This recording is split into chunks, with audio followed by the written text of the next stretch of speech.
Hi friends, this is Himanshu from Dev Advisory. आज के इस वीडियो में मैं आपके साथ निफ्टी और बैंक निफ्टी पे मेरा जो व्यू है वो डिस्कस करूंगा। फिर कुछ स्क्वीज के सेटअप जो मैंने आपके साथ शेयर किए थे दैट वी विल डिस्कस, और फिर कुछ एलिवेट बुक पे ट्रेड सेटअप्स थे जो मैंने आपके साथ डिस्कस किए थे। मैंने ट्विटर पे या टेलीग्राम पे पोस्ट किए थे या तो मेरे क्लाइंट के साथ मैंने डिस्कस किए थे, दैट वी विल डिस्कस। और फिर कुछ प्रैक्टिकल पॉइंट्स हैं जो मेरा कुछ ऑब्जर्वेशन है वो मैं आपके साथ शेयर करूंगा, जिससे क्या है कि आपको ट्रेडिंग में थोड़ी हेल्प रह सकती है। अब हम पहले निफ्टी फ्यूचर का जो डेली का चार्ट है उसको देखते हैं। और लास्ट जो मेरा वीडियो था उस टाइम पे मैंने आपको अपडेट दिया था कि प्राइस जो है वो 20 एमए के आसपास आई थी और यहाँ पे एक स्क्वीज का सेटअप है। और मैंने आपको एक्सप्लेन किया था कि 20 एमए जब भी कोई स्टॉक या इंडेक्स ट्रेंडिंग होता है it works as an escape velocity zone. वो पूरा कंसेप्ट मैंने डिटेल में एक्सप्लेन किया है। अगर वो वीडियो नहीं देखा है तो आप जाके देख सकते हो। फिर क्या है कि हमने एक बाउंस देखा है यहाँ पर, और ये जो स्पाइक आया है हम उसको तो इग्नोर करते हैं, बट फिर भी हम कहें कि 200 या 300 पॉइंट का हमें एक अच्छा मूव यहाँ पर मिल सकता था। प्राइस जब 20 एमए के आसपास थी तभी मैंने अपडेट दिया था कि ये जो स्क्वीज़ है ऊपर की साइड में फायर हो सकती है। और बीच में भी जब प्राइस ये 20 एमए के आसपास आई थी तब यहाँ पर जो स्विंग लो था दैट वाज अराउंड 15,465। वो स्टॉप लॉस से मैंने मेरे क्लाइंट्स को पोजिशनल लॉन्ग सजेस्ट किया था। अब हम क्या कर सकते हैं, यहाँ पर ये जो स्विंग लो बनाया है 15,659 का, उसका स्टॉप लॉस ले सकते हैं अगर आपका पोजिशनल व्यू है तो। जब तक ये स्विंग लो प्रोटेक्टेड है हम यहाँ पर हम पोजिशनल लॉन्ग प्रीफर कर सकते हैं। बट ये लो जब ब्रीच हो जाएगा फिर किस हिसाब से प्राइस बिहेव करती है, फिर किस हिसाब से मतलब मूव्स आते हैं, उस पर चीज़ें डिपेंड करेगी, तब हम कुछ डिसीजन ले पाएंगे। बट एज ऑफ नाउ हमारे कंट्रोल में क्या है कि ये स्टॉप लॉस है अगर हमारा पोजिशनल व्यू है तो, दैट इज़ अराउंड 15,659। जब तक ये लेवल प्रोटेक्टेड है यहाँ पर ब्रेकआउट आने की प्रोबेबिलिटी है। अब हम देखते हैं बैंक निफ्टी को भी। बैंक निफ्टी में भी मैंने लास्ट टाइम आपको अपडेट दिया था यहाँ पर जब प्राइस थी और उसके बाद ये जो मूव आया है, और उससे पहले भी एक मेरा व्यू था 33,900 का हम ब्रीच नहीं करेंगे। वो एक पूरा वीडियो बना के मैंने मेरे क्लाइंट्स को भेजा था और उसके में कुछ थोड़े मतलब एक जो पॉइंट्स थे वो मैंने टेलीग्राम पे भी डिस्कस किए थे। और फिर यहाँ पर मार्केट क्या है कि 36,000 के आसपास गया था, फिर ये 20 एमए के आसपास रिट्रेसमेंट आया और यहाँ पर कुछ 2-3 पॉइंट्स से उसकी वजह से मुझे ये ब्रेकआउट काफ़ी सॉलिड लग रहा था। पहला तो ये एलयूटीओ का एक ट्रेड सेटअप था, आप देखिए यहाँ पर कि ये जो चैनल थी उसको ब्रेक करके कन्विंसिंग क्लोज दिया हो ऐसा लग रहा था। फिर यहाँ पर रिट्रेसमेंट आया था और एग्जैक्टली उसी के आसपास सपोर्ट लिया और फिर ये बाउंस आया था। एंड मोस्ट इम्पोर्टेंटली अभी जो स्पेस था उसमें भी मैंने शायद डिस्कस किया था कि यहाँ पर क्या है कि जो आर एस लाइन है रिलेटिव स्ट्रेंथ जो बोलते हैं वो जीरो के ऊपर है, वो ग्रीन हो गई। दैट मीन्स कि bank Nifty has started out performing the Nifty. और यहाँ पे क्या है कि काफ़ी कन्विंसिंग लग रहा था कि 36,000 को हम क्रॉस ही कर देंगे, बट यहाँ पर वापस उसी लेवल के आसपास रेजिस्टेंस फेस किया है। तो पहले स्टॉप लॉस क्या था 33,900 फॉर पोजिशनल व्यू में बात कर रहा हूँ। अब यहाँ पर जो स्विंग लो बनाया है 34,760, और उसी टाइम पे ये जब प्राइस यहाँ पर आई थी तब मैंने बताया था कि 34,400 का आप स्टॉप लॉस ले सकते हो अगर यहाँ पर आपका पोजिशनल व्यू है तो। तब क्या है कि 36,000 को हम ब्रेक कर सकते हैं। और यहाँ पर क्या है कि आप ये जो चार्ट है डेली का उसको थोड़ा केयरफुली एनालाइज करोगे तो आपको पता चलेगा 34,400 के आसपास कई सारे स्विंग्स है और वो क्या है कि एक अच्छा सपोर्ट था यहाँ पर, उसको ब्रेक नहीं किया, वापस हम 36,000 के आसपास गए और फिर प्राइस यहाँ पे थोड़ा रिजेक्शन ले रही है। तो अब हम क्या कर सकते हैं, ये जो स्विंग लो है 34,760 उसका पोजिशनल स्टॉप लॉस ले सकते हैं, उसको ब्रेक कर देगा देन वी शुड एग्जिट। और फिर हम डिसाइड करेंगे। दैट डजंट मीन कि हमें सेल कर देना है, बाय नहीं करना है, उसका मतलब ये नहीं होता है कि हमें सेल करके बैठ जाना है। फिर हम देखेंगे प्राइस कैसे बिहेव करती है, मूव किस हिसाब से आते हैं और फिर हम कुछ डिसीजन ले पाएंगे। फिर क्या हो सकता है कि 50 एमए के आसपास आके थोड़ा सपोर्ट ले या तो उसके आसपास बेस बनाए फिर बाउंस आए, बहुत सारी चीज़ें हो सकती है। बट अभी से कहना काफ़ी मुश्किल है। बट हमारे हाथ में जो है वो ये लेवल है 34,760 को ब्रेक किया वी शुड एग्जिट। और दूसरा मैंने जो ऑब्जर्व किया है, जो भी स्ट्रॉन्ग स्टॉक्स होते हैं जनरली हमें अब क्या प्रीफर करना चाहिए, क्योंकि ब्रेकआउट देखोगे आप this days breakouts are not working. या तो ब्रेकआउट में भी क्या है कि एक ब्रेकआउट आने के बाद क्या है कि सस्टेन नहीं हो पा रहा है।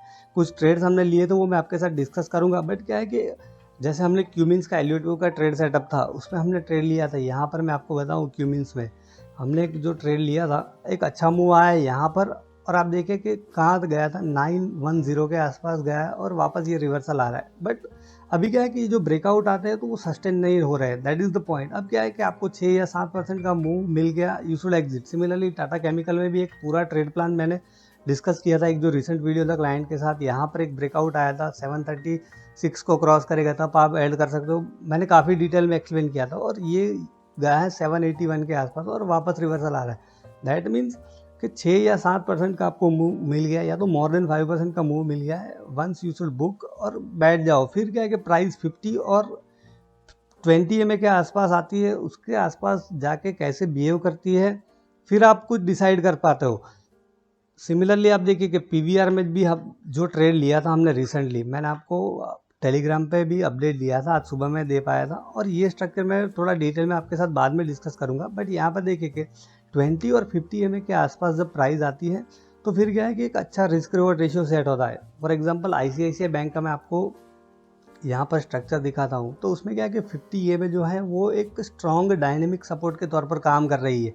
जब प्राइस यहाँ पर आई थी तब मैंने अपडेट दिया था कि ये जो स्विंग है 616 के आसपास, ये जो लो है उसका स्टॉप लॉस लेके आप यहाँ पर बाय प्रिफर कर सकते हो। 50 EMA के आसपास था और ये फिर बाउंस आया है, तो मे भी अब क्या है कि आप देखोगे 50 EMA के आसपास प्राइस आएगी तो सपोर्ट ले सकता है। एग्जैक्टली ऐसा ही होगा हम नहीं कह सकते, बट ये जो आप देखोगे यहाँ पर जो मूव है 50 EMA is acting as a strong dynamic support. Similarly DLF में भी जो स्ट्रक्चर था वो भी मैंने डिस्कस किया था मेरे क्लाइंट के साथ कि यहाँ पर देखिए कि 50 EMA के आसपास प्राइस आई है और यहाँ पर एक सपोर्ट जोन था 278 के आसपास, और कुछ डिटेल में प्लान भी हमने डिस्कस किया था। बट आप देखिए कि 50 EMA से ही एक अच्छा बाउंस आया था।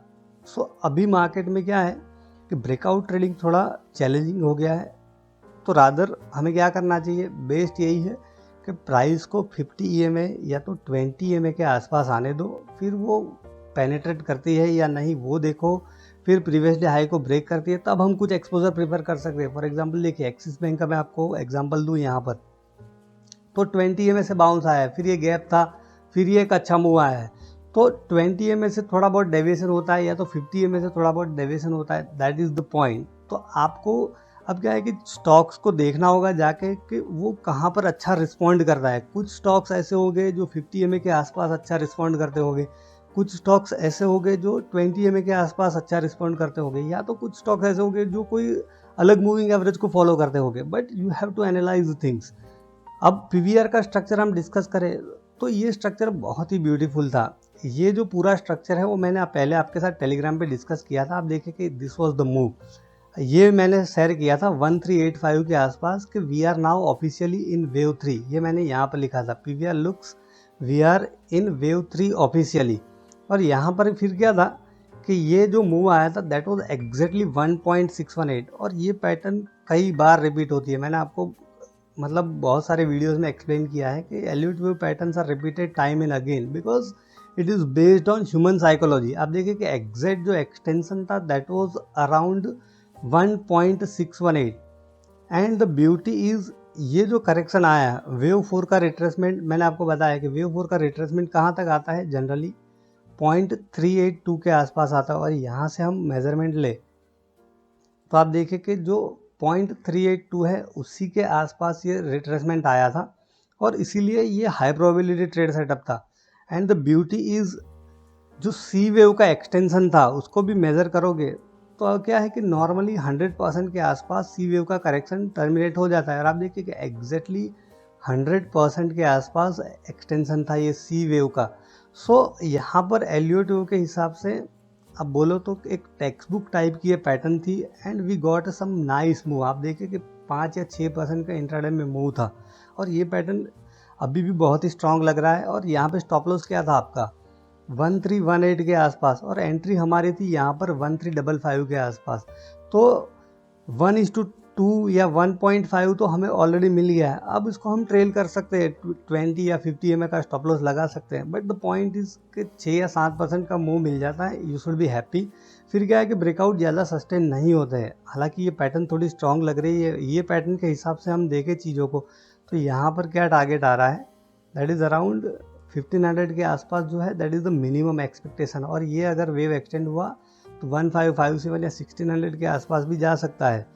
फिर कुछ स्क्वीज़ के सेटअप मैंने जो आपके साथ डिस्कस किए थे, एक मैंने आपको बताया था एबोट इंडिया। एबोट इंडिया में भी देखिए कि एक अच्छा मूव आया है, आज भी मेरे ख्याल से 2.5% जितना क्लोजिंग दिया है। और यहाँ पर मैंने एक्सप्लेन किया था आपको कि जब भी ये स्क्वीज से फायर होता है एटलीस्ट 1000 रुपीज़ का मूव देता है, और ये स्क्वीज हम एनालाइज कर रहे थे दैट वाज अराउंड 16,200 लेवल के आसपास। तो ऑलरेडी आपको मतलब एक 1000 रुपीज़ का मूव यहाँ पर मिल गया है।